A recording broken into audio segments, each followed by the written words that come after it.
ভারতের জনপ্রিয় সঙ্গীতশিল্পী নেহা কাক্কর হঠাৎই ব্যক্তিগত আর পেশাগত জীবন থেকে বিরতির ঘোষণা। তবে প্রশ্ন একটাই, তিনি কি আদৌ ফিরবেন? সামাজিক মাধ্যমে এক আবেগঘন পোস্টে নেহা জানান তিনি কিছুদিনের জন্য সম্পর্ক, দায়িত্ব এবং কাজ সবকিছু থেকে সরে যাচ্ছেন।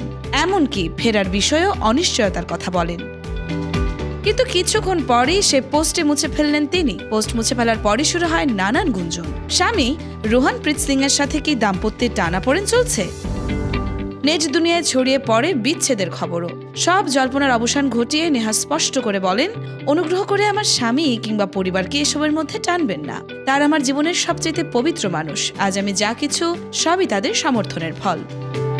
তিনি জানান, কিছু মানুষ ও একটি নির্দিষ্ট ব্যবস্থার উপর তিনি ক্ষুব্ধ।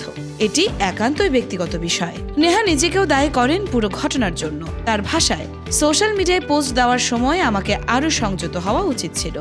মিডিয়া জানে কিভাবে রায়কে পাহাড় বানাতে হয়। এটি আমার জীবনের একটি শিক্ষা। সব জল্পনার অবসান টেনে নেহা কাক্কর স্পষ্ট করে দিলেন, দাম্পত্যে কোনো ফাটল নয়, এটি ছিল একান্তই ব্যক্তিগত অনুভূতির বহিঃপ্রকাশ।